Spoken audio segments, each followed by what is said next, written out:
भगवान महादेवांचा वीरभद्र अवतार.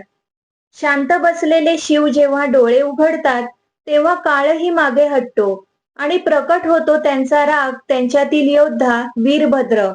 पुराणांनुसार शिवपुराण आणि स्कंद पुराणात ही घटना सांगितली आहे.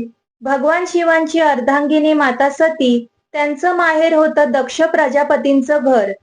एके दिवशी दक्षाने एक भव्य यज्ञ आयोजित केला. पण त्या यज्ञात भगवान शिवांना आमंत्रण दिलं नाही, कारण त्यांना जटाधारी महादेव नकोसे वाटत.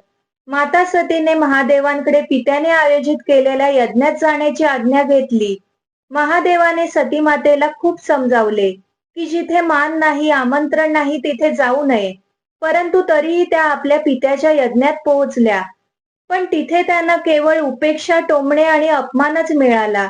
एक क्षण असा आला जेव्हा न राहून सती मातेने यज्ञात उडी मारून त्या अग्नीमध्ये विलीन झाल्या. जेव्हा शिवांना हे समजले, तेव्हा त्यांच्या डोळ्यातून अश्रू नव्हे तर अग्नीच्या ज्वाळा निघाल्या.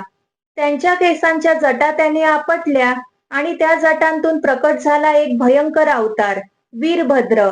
ते युद्धासाठी तयार होते. त्यांच्या प्रत्येक श्वासातून जळजळीत राग निघत होता. वीरभद्र दक्ष प्रजापतींकडे पोहोचले आणि तिथे त्यांनी विध्वंस केला. सर्व ऋषींची पळापळ झाली. देव यज्ञ सोडून गेले. शेवटी वीरभद्राने प्रजापती दक्षाचे शिर धडापासून वेगळे केले. अखेर शिव स्वतः आले. त्यांनी सर्व देवांच्या विनवणीवरून दक्षाला पुन्हा जीवनदान दिलं.